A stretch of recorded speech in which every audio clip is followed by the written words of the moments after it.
Hello, Tim here. Welcome to my channel.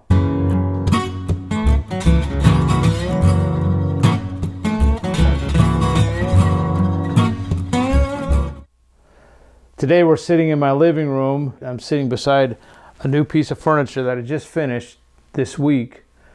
And I want to talk about what I did with repurposing an antique desk. To start with, I had this piece of part of a desk, and the desk looks like something in this book here. I collect a lot of books, and you probably notice in my bookcase in the shop, I reference these often. And in here, there's a picture of what the desk would have looked like. And when I acquired that drawer stack, that's pretty much all it was. I didn't have a top. I had a pencil drawer and a couple of panels on the side, and it was just kind of a pile of stuff from an estate that was getting cleared out, and it was just given to me, and I've had it in my storage for a long time. And if you happen to watch my shop tour video, you might have seen that with my chop saw sitting on top of it. That's all it was just a general purpose set of drawers that I put random stuff in. So we had a need for our small living room space for kind of a compound purpose thing. We needed something to put a lamp on, something to set your coffee cup on, or some snack trays if we have holiday guests come, and something to put our books on. And down here's for a small selection of toys for our grandkids. And then storage where the drawers come in, storage for all these gloves and hats and mittens and things that it's always been a problem in our space here. I've had different solutions at different times, and different baskets underneath things that we pull out and grab our gloves and things.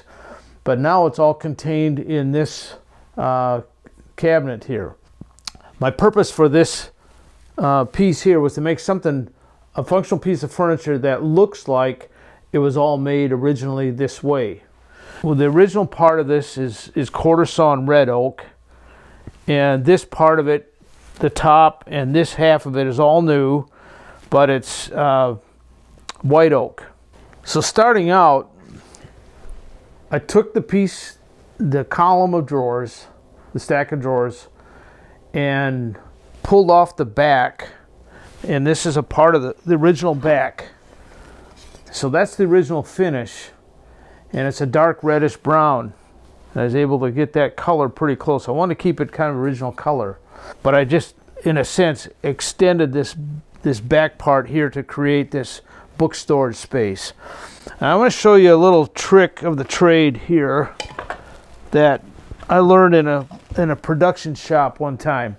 So what I wanted to do is make a thick panel of plywood. I didn't want to have to buy a whole big sheet, and I happen to have some 1/4-inch oak veneer plywood. When you make up a thicker panel like this, tape the corners, or tape the edges around here 1 inch or so, and then I use this spray contact adhesive, and that just protects you from spraying the edges. So peel the tape off, and then use yellow glue around there, press it in there, and put your clamps around there, and you've got a panel that ends up like this. And that's what I used for the inside pieces. So I had that glued up and set it aside. I had the cabinet sitting on the bench. And the tricky thing with making something, adding something that would be a little bit weighty and heavy is structural integrity. So what I ended up doing is making a web frame out of pine, and you see how I glued this together and added that to the original cabinet, and then built it up. It's like building a cabinet from the inside out. Now there might be a little bit more work to doing something this way than to make something brand new from scratch, but you don't get the antique look that I was after, and then repurposing the cabinet. What I did was put the web frame, glued it together, and then glued in the bottom part here. And one thing you'll notice that I did, the original undercarriage and inside this, the way that this was originally put together was a lot of glue blocks, a lot of small glue blocks that were glued together with hide glue. And I had to take a lot of those out so that I could put the web frame in there. And I reused those. I made new glue blocks, but I didn't use hide glue this time. I used just regular yellow glue, which would be harder to dismantle in the future, but it added a lot of strength. So as I put this thing forward, I put this panel in, I put that panel in, and then I built this part here. I kind of took from that picture in this book that had a little detail here. So that kind of give it the look of what the original desk would have looked like. So while I was doing this, I used a combination of biscuit joinery and pocket screws and the glue blocks and screws that helped me get this thing put together. As I was saying, when I was putting this together with the long clamps, and I'm still trying to adjust it, it's a little difficult to make sure all this lined up. And you'll notice that this line here, I wanted to keep this continued here, but I didn't want to have a board that came down so far. So I cut this up, which looks like the picture of the area on the desk, on the old desk, where it was cut up so that you could slide a chair underneath there. And likewise, this lower rail here, this is a new piece here, and this goes all the way down. Normally, if you're building this from scratch, this bottom rail would continue all the way to that style, and it worked out pretty well though, because this came into here. These are all solid panels, 1/4 inch thick, and you can maybe tell on the camera here the rays of the quarter sawn oak. Some of this I didn't have enough quarter sawn oak, so this is plain sawn. This is red oak, repurposed red oak from another cabinet. And then that's this panel here and this panel here, they're 1 inch thick. And on this side here, I have this continuation of this 3 inches here, 4 inches here, and that wraps around there. So this looks like an inset panel.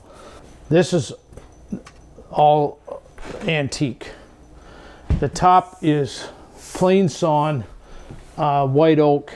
Let's step over here. This is the front, and this is what I think is so cool looking.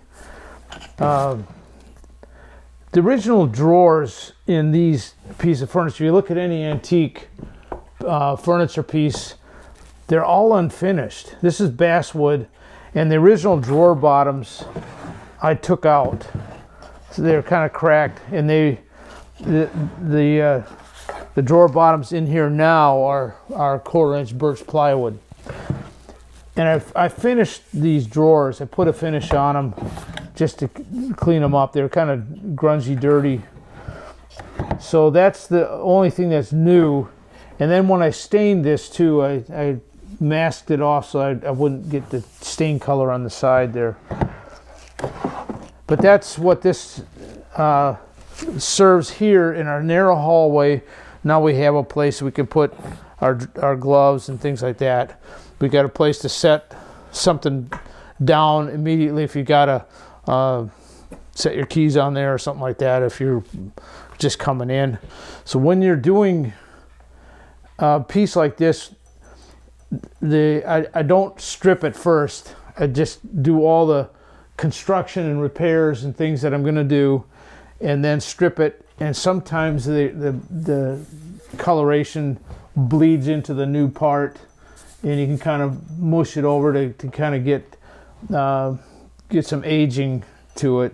Strip it down, sand it all down. Now this would look really nice, just natural. But again, I was going for the original color. and it helped me to blend. This is a piece of white oak, this is red oak, and up close you can tell the pores are a little more open here and a little more closed here. But overall it worked out really well.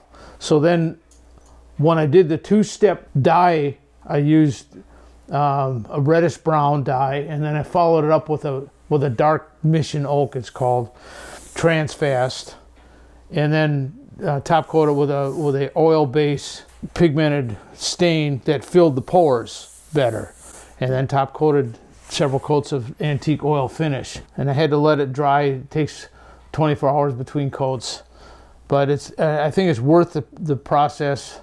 And to me, it's worth it to restore an antique piece. I'm kind of partial to the older look, and it fits nicely. It suits our purposes. And the Windsor chair normally sits here, so this space is not occupied, and this thing could be returned the other way, and it's the same on both sides. So it isn't like a back side or front side. And that's the beauty of the piece. So that's all I got on this particular thing. I'm just happy to share it with you, and hope you find stuff that you can repurpose and have fun doing it.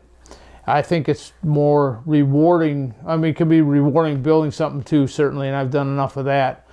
But it's rewarding if you can actually use a piece for a new purpose, and it works out. So thank you for watching, and give it a thumbs up if you would, and please subscribe, and we'll see you next time.